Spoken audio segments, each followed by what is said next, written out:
Most viewers will already know that the US Air Force is planning to replace its two existing Air Force One aircraft with newer, modern replacements. Technically designated as VC-25As, the two jumbo jets that are currently flying the US president will be replaced with a pair of VC-25Bs.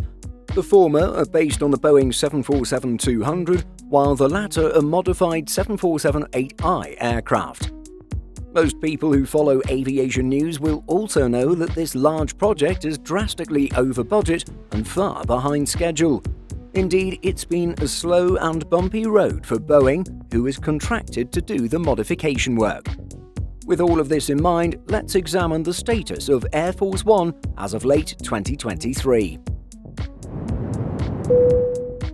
It's no secret that the COVID-19 pandemic and supply chain issues disrupted a lot of the aviation industry. Progress on modifying the pair of 747-8s was no exception. Early last year, in April 2022, the Wall Street Journal, or WSJ, outlined a number of production mishaps that contributed to further delays to the troubled program.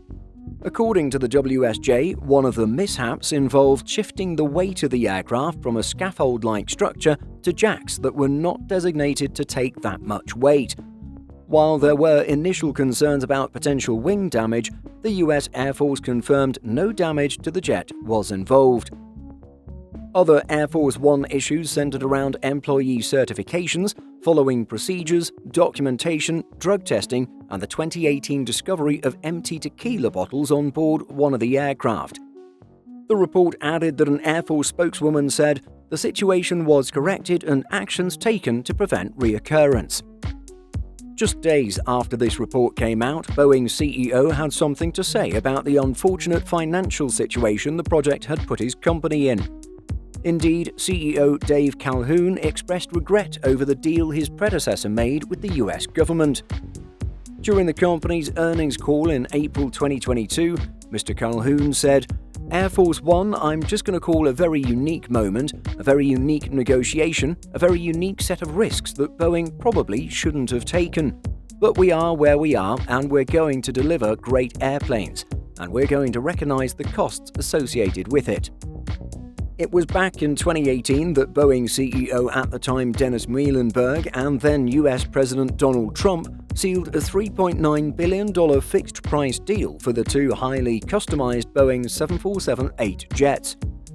As reported by Defense One, Mr. Calhoun confirmed the fixed-price deal meant Boeing had posted a $660 million pre-tax charge retrofitting the two jumbo jets originally destined for a now-defunct Russian airline. This 2022 charge was the third posted against the retrofitting program that is still a long way from completion. Much more recently, in October 2023, CNN noted that Boeing had posted further losses on the project. The US plane maker reported further expenditures totaling $482 million on the contract. The latest total, as tallied by CNN, now means that Boeing has lost a total of $2 billion, or $1 billion for each aircraft. According to Boeing's CEO, the latest loss is a result of engineering changes, labor instability, as well as a resolution of negotiations with a supplier. Calhoun emphasized that the current fixed-price environment has resulted in unplanned hurdles that have become unrecoverable costs. In case you didn't already know, the airframe selected for the project were two already built 747-8i aircraft initially ordered by Russian airline Transaero. However, it was a deal that the carrier was unable to complete, having gone out of business before aircraft delivery. Facing pressure from then-President Donald Trump, Boeing agreed to lower its price for the contract.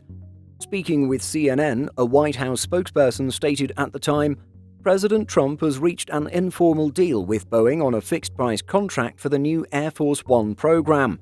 Thanks to the president's negotiations, the contract will save the taxpayers more than $1.4 billion. With the deal being struck in 2018, most will know that the pandemic and its far-reaching impact on supply chains have made many things more expensive. However, with a fixed-price contract, Boeing will need to honor its $3.9 billion agreement even if the cost of labour and materials has skyrocketed.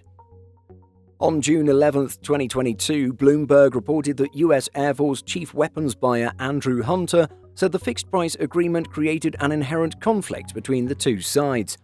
He told Bloomberg that a company's incentive is to finish and minimize costs, while the Pentagon wants to, quote, get every single thing that we said in the contract you have to do and get it done, and we're not going to pay you more for it.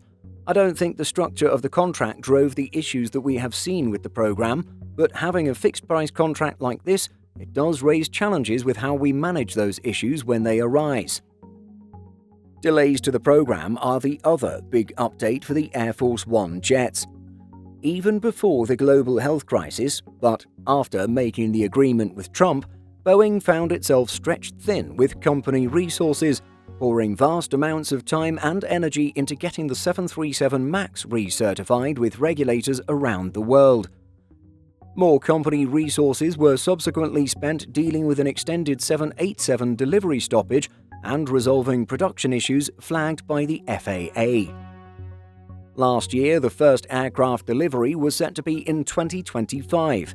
However, updates from the US Air Force now place the arrival of the first aircraft in 2027. The second is expected to be delivered in 2028. For reference, the initial first delivery was to take place in 2024.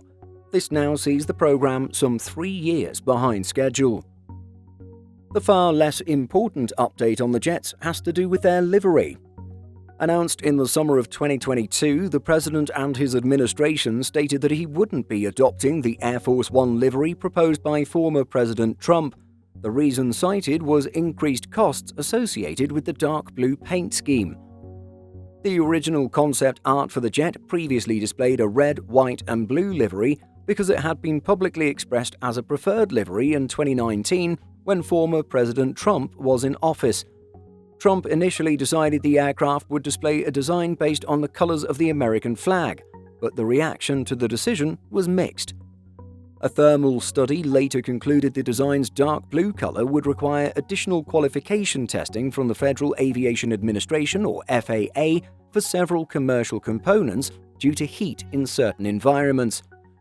As a result of the increased costs for testing, President Biden revealed that he would revert to a color scheme very similar to the current livery. According to the Air Force, the light blue on VC-25B will be slightly deeper with a more modern tone than VC-25A's Robin's Egg Blue. Additionally, the engines on the new 747s will use the darker blue from the cockpit area versus the VC-25A's Robin Egg Blue. Finally, there is no polished metal section on the VC-25B, as modern commercial aircraft skin alloys do not allow for it. So, there's your big update on the progress of the future Air Force One jets. They're going to cost Boeing a lot more to make, and it'll take a few extra years to deliver them. What do you think of the progress of this program? Share your thoughts by leaving a comment.